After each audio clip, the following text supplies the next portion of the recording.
நிறம் மாறும் உலகில் திரைப்படத்தை எங்கேயும் எப்போதும் கண்டு மகிழ சன் நெக்ஸ்ட் ஆப் டவுன்லோட் செய்யுங்கள். அவரு பெங்களூர்ல ஒரு பெரிய டாக்டரா இருந்திருக்கிறாரு. கிட்டத்தட்ட 500 கோடிக்கு மேல சொத்து தேரும். அவரும் அவர் பொண்டாட்டி 2 பேருமே செத்து போயிட்டாங்க. அவருடைய ஒரே பொண்ணு இப்ப தனியா அனாதையா நிக்கிறா. அப்புறம் அவளுக்கு இன்னும் கல்யாணம் ஆகல. இது முக்கியமான விஷயம் தானே. ஆத்தா அப்ப இல்லனா சொத்து பத்தெல்லாம் அவ ஆண்டு அனுபவிக்க போறா. இதுல நமக்கு என்ன இருக்குங்கற? உனக்கு புரியலையா? அந்த பொண்ணு கல்யாணம் பண்ணாம இருக்கா. நம்ம வீட்டுல எனக்கு இன்னும் கல்யாணம் ஆகல. எங்க 2 பேரும் கல்யாணம் ஆச்சுன்னா அந்த சொத்து பூரா நம்ம சொத்து இல்லையா? அதத்தான் அப்பா சொல்ல வராரு. முரளி, உங்க அம்மா சரியான டியூப் லைட்டரா? அது அவளுக்கு எல்லா விஷயத்தையும் பட்டவர்த்தனமா சொல்லணும்டா. அப்பதான் மண்டையில ஏறும். ஆமா, அங்க ஒரு பொண்ணு இருக்குல்ல, உடனே நீங்க அங்க போய் ஏதோ பொண்ணு பாக்குறேன் அப்படி இப்படின்னு ஒரே கிழிய கிழிச்சிட்டு வந்துருவீங்க. உங்களை பத்தி எனக்கு தெரியாதா? எடுத்தோடனே வாய் வைக்காதடி. ஏண்டி இப்படி அபசகுணமா பேசுற? நான் எல்லாத்தையும் நல்லா யோசிச்சுதான் இந்த முடிவுக்கு வந்திருக்கிறேன். புரியுதா? அந்த கீதா அக்கா பொண்ணு வர்ஷாவுக்கு இன்ன தேதி வரைக்கும் சொந்த பந்தனி யாருமே கிடையாது. அவ தனியா நிர்கதையா நிக்கிறா. அதுவும் தவிச்சு போய் நிக்கிறா. இந்த மாதிரி நேரத்தில் தான் நாம அங்க போய், மடி கலங்காதம்மா, உனக்கு தாய் மாமன்னு நான் இருக்கம்மா அப்படின்னு சொல்லி இங்க கூட்டிட்டு வந்துட்டா. அவளுக்கும் முரளிக்கும் கல்யாணம் பண்ணி வச்சுட்டா. அதுக்கப்புறம் அவளுடைய எல்லா சொத்து முரளிக்கு தானே வந்து சேரும். அடியே, சிதம்பரம் குடும்பத்தை அழிக்கணும்னா அதுக்கு சமமான சொத்து இருந்தா மட்டும் போதாது. அவனை விட சொத்து நமக்கு அதிகமா இருக்கணும்டி. அந்த கடவுளை பார்த்து அதை நமக்கு கிடைக்கிறதுக்கு ஒரு நல்ல வாய்ப்பு கொடுத்திருக்கிறாரு. எப்பவும் மாதிரியே புரியாம பேசிட்டு இருக்க? கேட்க நல்லதான் இருக்கு, ஆனா அப்பனும் மகனும் அதை சரியா செஞ்சு முடிக்கணுமே. அடியே, நானும் முரளியும் இப்ப நேரா பெங்களூர் தான் போறோம். அந்த பொண்ணை தட்டி நாங்க தூக்கிட்டு வர போறோம். ஏடா முரளி? பொண்ணை தட்டி தூக்குறதெல்லாம் நான் பாத்துக்கிறேன். அந்த 500 கோடி சொத்து இருக்குல்ல, அத நீ பாத்துக்க. எனக்கு இப்போதைக்கு பொண்ணு போதும்பா. இந்த கதிர் எப்படி ஒரு பெங்களூர் காரியை கூட்டு சுத்திட்டு இருக்கான். எனக்கு ஒரு பெங்களூர் காரி கிடைச்சிட்டா நான் அவன் முன்னாடி கெத்தா கூட்டிட்டு சுத்துவல்ல. சரிடா, சீக்கிரம் எல்லா வேலையும் முடிச்சுக்கோ. இன்னைக்கே நம்ம 2 பேரும் பெங்களூர் போறோம். சரியா? நான் ரெடிப்பா. போன் ரெடி ஆச்சு. ஒரு செல்ஃபி எடுத்துக்கலாம்.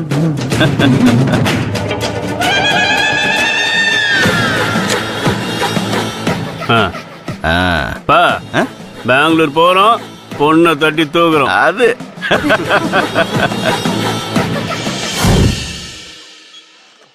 அது காலு குடையுதுன்னு சொன்னியாம, பாட்டி தைலம் கொடுத்து விட்டாங்க, தேய்ச்சி விடுறேன். இல்ல கொடுங்க, நானே தேய்ச்சுக்கிறேன். நீ ஏன் உடம்பு முடியலங்கிற? அப்புறம் எப்படி தேய்ச்சுப்ப? கால் நீட்டு, நான் தேய்க்கிறேன். வேண்டாம், பரவாயில்ல, நீட்டு நீட்டு.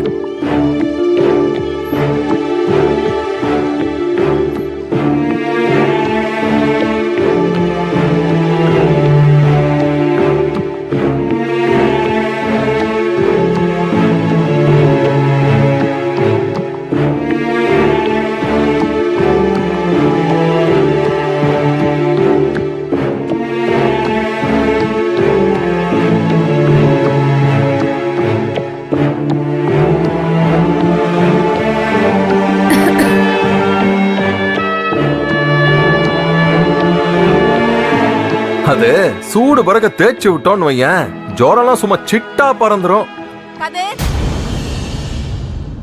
ஐயோ, உங்க அம்மா வந்துட்டாங்க. வரட்டும், இப்ப என்ன? ஐயோ ப்ளீஸ் கதிர், நீங்க இங்க இருந்து போயிருங்க. உங்க அம்மா என்னதான் தப்பா பேசுவாங்க. அதெல்லாம் நீ ஒன்னும் பயப்படாத, நான் பாத்துக்கிறேன். ஐயோ, அதெல்லாம் உங்களால பாத்துக்க முடியாது. நீங்க கிளம்புங்க ப்ளீஸ். அவங்க நம்மள ஒன்னா பார்த்தா தப்பா நினைப்பாங்க. கிளம்புங்க கதிர். சரி, எதா இருந்தாலும் உடனே போன் பண்ணு, சரியா?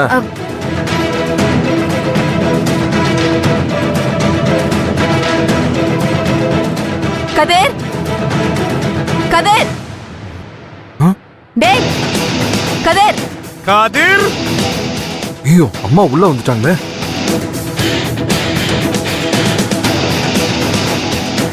போகலையா? அம்மா உள்ள வந்துட்டாங்க. ஐயோ, ரங்கு, என்னையா நீ பாட்டுக்கு திறந்த வீட்டுக்குள்ள போனா அவங்க தப்பா நினைக்க மாட்டாங்க. அதுக்கு நீ கத்துல அவங்களே வெளியில வரணும். கதிர் கதிர் வெளிய வா. சரி நீங்க உள்ள போய் ஒளிஞ்சுக்கோங்க. போங்க. எங்க போய் ஒடிய? ஐயோ கதிர், அதான் அம்மா கூப்பிடுறாங்கல்ல, வெளியில வா. யோ உன்னால வெளிய நின்னு வா. ரங்கு, என்னையா இப்ப போலாம் வா. வந்து தொலை. எங்கடி என் பையன்? உங்க பையன் இங்க வரலையே. ஏய் அவன் இங்கதான் வந்திருக்கான். ஆண்டி என்ன பேசுறீங்க? நான் காலையில இருந்து இங்கதான் இருக்கேன். உங்க பையன் இங்க வரல. போதண்டி சும்மா சொன்னதையே சொல்லிக்கிட்டு. என் பொண்ணு பாத்திருக்கா, என் பையன் கெஸ்ட் ஹவுஸ்க்கு பைக்ல வந்திருக்கா, இப்ப நீ இல்லங்கற. ஆண்டி இந்த பக்கமா வேற எங்கேயாவது கூட போயிருக்கலாம்ல. என்கிட்ட கேட்டா எனக்கு எப்படி தெரியும்?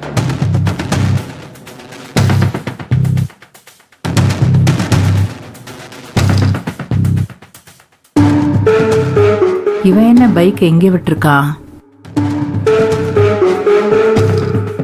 பைக் இங்க நிறுத்தியிருக்கானே, ஒருவேளை பார்த்திருப்பாளுங்களோ? இப்ப என்ன பண்றது?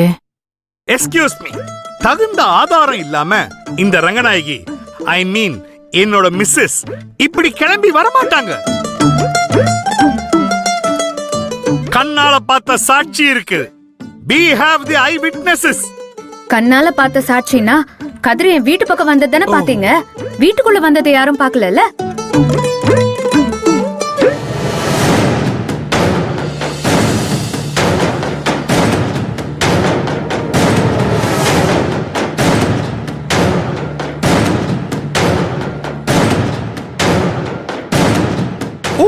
எஸ் ரங்ஸ், she is correct. இல்ல கரெக்ட்னு சொல்ல வந்தேன். வாயை மூடிட்டு கொஞ்சம் சும்மா Okay. இருக்கியா? சும்மா.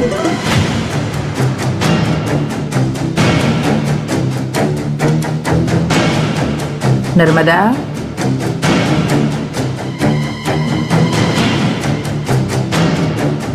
பாட்டி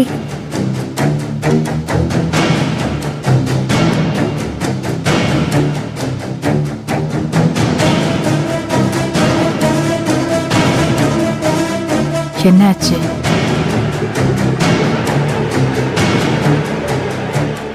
இப்ப நீ எதுக்கு இங்க கிளம்பி வந்த? ஆ? நீங்க எல்லாரும் திடீர்னு இங்க கிளம்பி வந்துட்டீங்க. நீங்க நர்மதா கிட்ட கோவமா எதுவும் பேசிடக்கூடாதுல்ல, அதனாலதான் நான் பின்னாடியே வந்தேன். அதான் கதிர் இங்கலன்னு தெரிஞ்சு போச்சுல்ல, அப்புறம் எதுக்கு இங்கே நிக்கிறீங்க? வாங்க போலாம். எஸ் ரங்கநாயகி, அக்கா இஸ் ஆல்சோ கரெக்ட். கதிர் தாங்க இல்லையே, அப்புறம் நம்ம ஏன் இங்க? வாங்க எல்லாரும் கிளம்பலாம் வாங்க. சும்மா இருயா. அவ சொன்னா நம்ம நம்பணுமா? ஏய் ஏண்டி நிக்கிறீங்க? போய் தேடுங்க ஏ போங்க. ரங்கநாயகி, உனக்கு என்ன புத்தி கித்தி பேதலிச்சு போச்சா? அதான் கதிர் இங்கலன்னு இந்த பொண்ணு சொல்லிட்டால்ல, அப்புறம் எதுக்கு தேவையில்லாம சந்தேகப்பட்டு தேடிட்டு இருக்கீங்க? ஆமா, இவ அரிச்சந்திர தங்கச்சி உண்மை மட்டும் தான் பேசுவா. இவ சொன்னா நான் அப்படி நம்பணுமா? சும்மா இருமா.